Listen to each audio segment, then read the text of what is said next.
Oh, yes, there will be blood. That was the tagline for Saw 2 as it was released October 28th, 2005. And, yeah, after a successful run at the box office with the first film, of course, you had to make a sequel, especially for something with as low of a budget as the Saw films. Very easy to make, very simple. So you gotta do what you gotta do. Mm-hmm. I am Brayden. This is Blood Honey, taking her along for the gauntlet of horror franchises, and of course, following up the Saw and Spiral reviews with Saw 2, going back in time and then going forward again. Let's just jump right on into it. Walking away from Saw 2, how did you feel about it? There was obviously more blood than the first one. And the twist wasn't really that big of a twist. I mean, I didn't see it, but it made sense at the end, obviously. And, yeah, it's a Saw movie. That's for sure. I mean, I was thinking about the game and everything, the video game, and remembering all those things, and yeah, I'm kind of mentally prepared for these. Uh, yeah. Well, I mean, as you should be. I mean, they're very intense films. I mean, they're not exactly for the faint of heart. But now this is what's interesting is because with the first one, you have the presence of this type of character. I mean, you have the puppet there, you have the voice, you have this idea, of who he is and what he's about and everything. But this one, I mean, like most sequels, but of course with this one where you actually see Jigsaw, in a sense in his full form, he's sitting there, he's got his robe on and everything. You see the type of guy that he is, and he's just this older, cancer-ridden guy who's obviously, not a sense of a physical presence, but he's very intelligent, and he just has these games set up to where he wants to test all of these people. Now, this is one thing where I really like about this film, where this goes to show where, especially earlier on, where, it's not about the gore for me, it's more or less like kind of also that intrigue of the character and the dialogue that he has between Donnie Wahlberg's character, Eric Matthews. And that's my favorite part of the film, is just their moments there as they're talking and the back and forth and listening to the actor Tobin Bell, giving his reasonings and all this stuff, and then just trying to get into Eric's head as he's going along for this game. Now, how did you feel about those types of moments and, how he was going about his tellings to Eric Matthews? Well, obviously you kind of get into it like, okay, dude, what's going on? We're sitting here having a back and forth, or really, he's throwing spaghetti at the wall because he's not really picking up what Jigsaw's putting down. And you're just like, okay, but how do we help these people? Or not help them because they're, sketchy AF. So, yeah, you're just coming along with it. You kind of get invested. I mean, you obviously want the kid to be okay. And the kid's like, getting into kid-type trouble. But he's not a complete sleazeball that spent time in jail like some of the other people. No. So, you get invested and you want to see where it's going or not going. So, yeah. Yeah, I mean, with this one, obviously that was their connection. Is like that's the whole, the whole point of it. It's like obviously throughout the film they give you clues as to it. This giant question that needs to be answered is like, okay, what is their connection? And of course, the connection is that. Yeah, they've all been to prison except for the kid, of course, and that he's the son of Eric Matthews, and then Eric Matthews, he himself, he's not very a good cop. He's not a very good cop at all. He's planted evidence on people. He set them up to go to prison, And so that's the just so there's two games being played, but ultimately it all comes back to Eric's game, where you had the game between where you have all those people in the house going through their ordeal, and then of course that's all a bigger tie to the Eric Matthews character. And by the time that one of the big twists of the end of it is that you see is that it's not all happening simultaneously, that all happened prior. And of course, so Jigsaw could go into like the next phase of it, testing Eric and going with his dialogue and saying things like, "Your son's in a safe place." Quite literally, he's in a safe right next to him, just feet away from, which is a hell of a twist. You gotta say, it's just like, that really is some clever shit.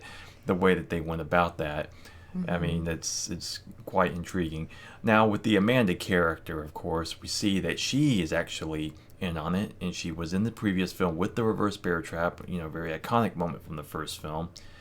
And so yeah, with her being in on it, and you see that she's obviously a plant to help, I guess, kind of keep an eye on the son and everything, and kind of maybe push people towards doing certain things here and there. How did you feel about like that character throughout? And did you recognize her immediately, or were you curious yourself as to why she was in there? I figured out who she was. Obviously, she was the girl from the first one.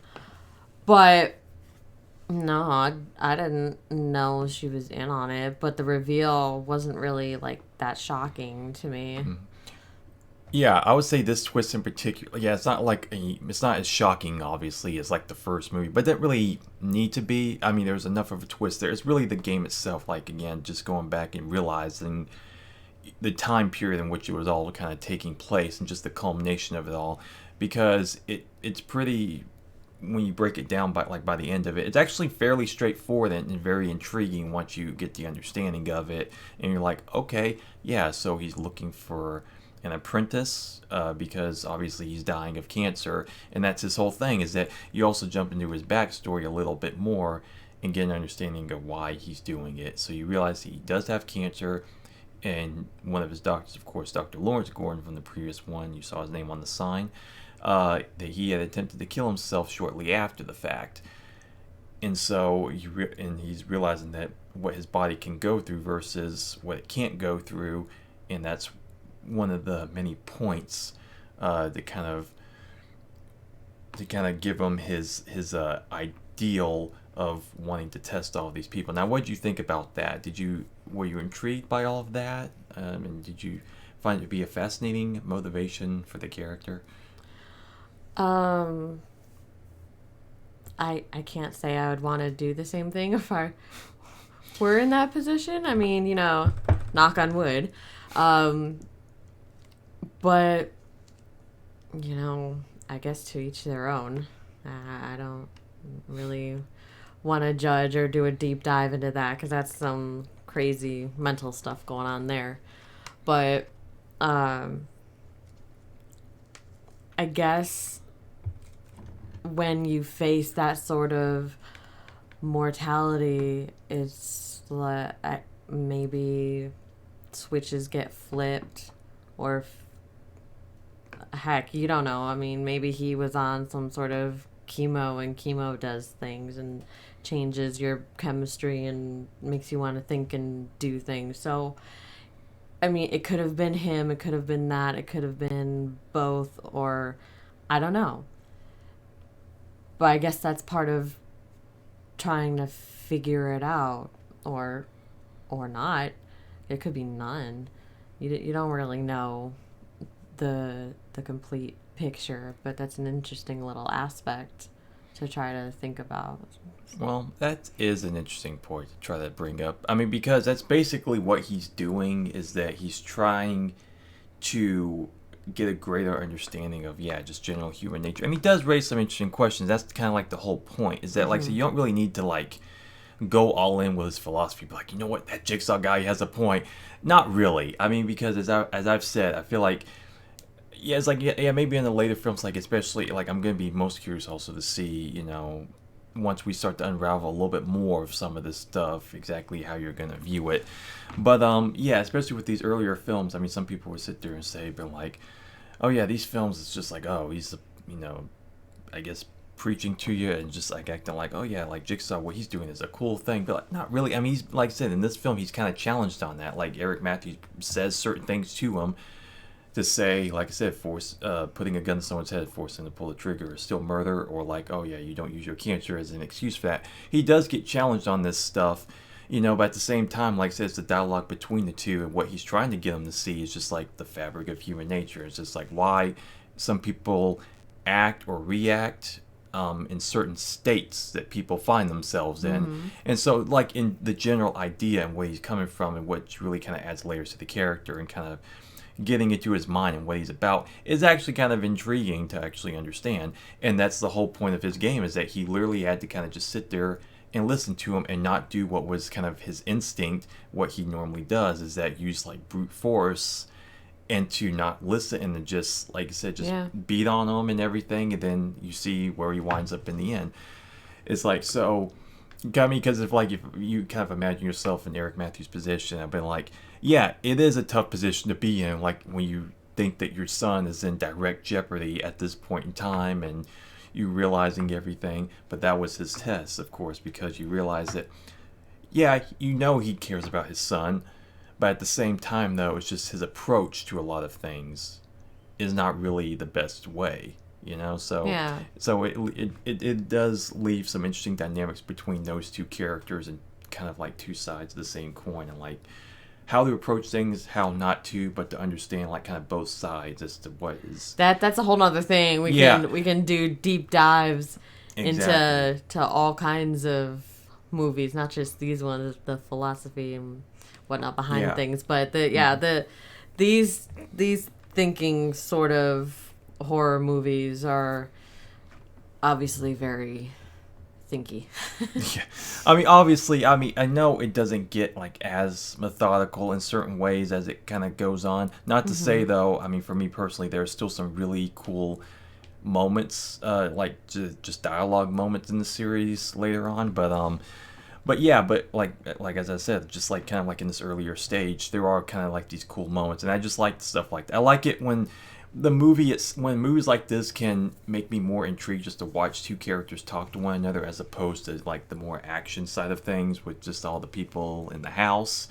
Because like I said, I could just watch the movie just the two of them just going at the entire time and not have seen anything else, for me personally. Because again, I think Tobin Bell is a very solid actor no matter what. I feel like he just doesn't get the credit he deserves though as that character, because he really does bring such a nuance to it and kind of grounds it, along with people like Donnie Wahlberg, who was, like I said, next to like Danny Glover and Carrie Elwes in the first film. He's a pretty decent sized star, obviously the brother of Mark Wahlberg. But besides that, the characters in the house, how did you feel about a lot of them? I mean, because I know the Xavier guy, he's the kind of antagonist throughout a lot of those games. Did you find them fascinating at all? Were you annoyed by anybody, or you like anyone in particular, or? Well, I mean, it's hard to say you really like any of them because they're sketchy people getting, arrested for things or drugs or Well, that's the thing. whatnot. I feel like with certain characters, so like what was it, the Julius character, like the one guy, he was actually kind of cool throughout. Like, I mean, he may have been to prison. We don't know exactly what he's done, but I mean, obviously they would at least once set up by Eric on some charge that was bogus. But it just goes to show that, like, yeah, not everyone that goes to prison is necessarily a terrible person, but they just happen to do bad things. Because he was a cool guy throughout. Like, he was trying to keep us cool. He was trying to like help and keep things mellow. But of course, Xavier's in there just kind of fucking things up for everybody. Yeah. I mean. Yeah, I guess he's like the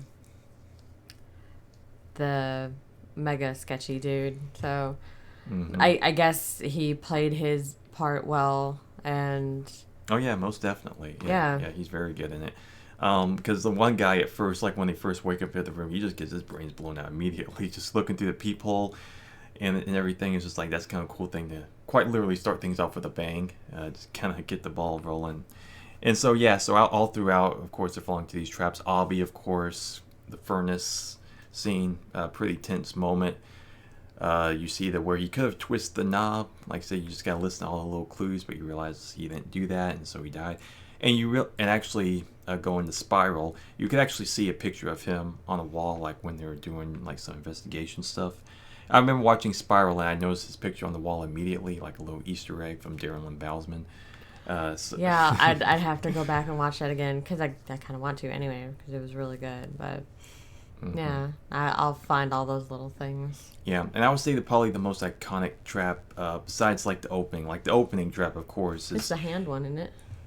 the one that lists it's the Venus flytrap, which is basically like the reverse bear trap, except instead of opening, it closes on the dude's head. Oh, okay, with yeah, nails. the beginning. But I meant like the chick sticking her hands in the thing. I thought that was. Yeah, just stupidly she does that. Like some would point out, like, what a dumb Ooh, bitch. candy.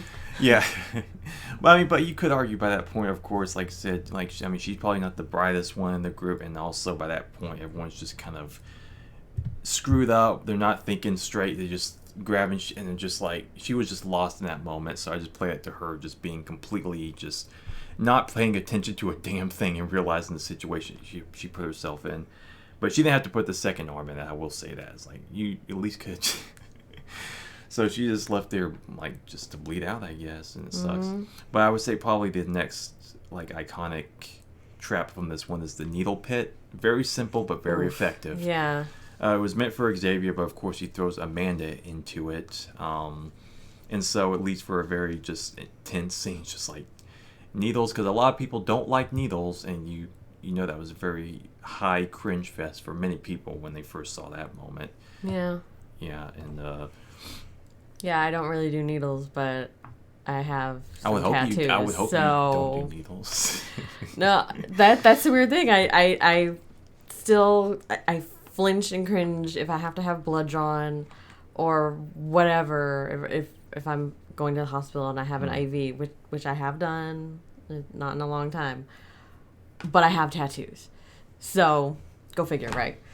I mean, when it comes to me getting blood drawn, it's like probably early on it was kind of bothersome, but now it's like it doesn't really bother me. I can take it pretty easily. It's like, yeah, it's not that bad. I mean, that besides the point. Yeah, don't want to wind up like Amanda. That's all I'm gonna say. So all in all, I would say like it was a very solid follow up to the first film. It was very, again, expanding on the John Kramer Jigsaw character, and just really adding new layers to what was presented to us in that initial film. It really, again, ramps things up. You have more people, bigger game. Like the first one is very much a ball film, just kind of taking place in isolation, which pretty much, most of the franchise pretty much does that. But again, just kind of watching people kind of figure out these situations and just wanting to see exactly where things are going to wind up. I would say it delivers on all that, so I would rank it about as equal as the first one. Though that's the thing, is that I'm probably more partial to the first one overall, but I do really enjoy, like I said, the moments between Jigsaw and Eric that really kind of elevates it for me personally. So finally, what do you think about it? Yeah, I thought it was really good, obviously. Like I had said before, the first one it was just them sitting there and, yeah, okay, he sawed his foot off. Whatever. But this one definitely had some more physical, obviously, things happening. And then finding out that the monitors were actually just a recording. All that could have transpired in just, a short bit of time. So, yeah, I guess that makes sense. But I thought that was pretty cool. But like I said, the reveal wasn't that big of a shock to me. Not like the first one. That was really cool. Yeah, I mean, that would be hard to top in general, honestly. I mean, because, like, how you just overall in general, like, just top a guy, like, who you thought was dead, just laying on the floor for, like, 6 hours and then getting his ass up. What the fuck? Yeah, that just moments like that definitely made me think of the original Halloween movie. My favorite scene in the whole dang movie was after the whole closet thing, and she had stabbed him, and he was laying on the floor, and then she was kind of like in the door frame, and then you kind of see in the background he just whoop, pops right up. That was reminiscent of that. It made me think I of would that. say in a certain kind of way, you could kind of compare the first ending to the original Halloween, where it's like, yeah, with the Michael Myers character and going back to stuff like that, where Because you just see him popping up, and then you get that look. it writes that line of like how human is he versus potentially some supernatural elements, you know. But you like to believe that he is just a little bit more than just human, like something about him in particular. You can just take that, and then but even by the end, you would think like, oh yeah, he's done for finally, and then he's just gone. And it's just that moment that music jumps in. I would say it is kind of in a sense reminiscent of that. It kind of gives you that same sense feeling, you know, to a certain extent, which is what I like about it. But Well, yeah, that's what I mean. Is the Michael Myers sitting up, and then in the first movie, he's just getting up off the floor. It's well, I don't know if it's the exact same sort of feeling, but that's what it made me think of. Like well, the yeah, that slow, moment, but like the very, very end as well. Like after he's shot, after he falls, it's just like, and boom. you know, like both these films, like the way that it hits you at the ending, it's just like those are just great moments, and yeah, so that's what really adds a fun layer to these types of horror films. But so yeah, that will do it for our review of Saw 2. Later on, of course, will be Saw 3. Then Saw 4, 5, 6, and Saw 7. And then 8. Yeah, we still got a long ways to go for this one. It's a long ways to go. Anyway, we hope you enjoy. Like, comment, subscribe. We would greatly appreciate that. And we will see you next time. Bye for now.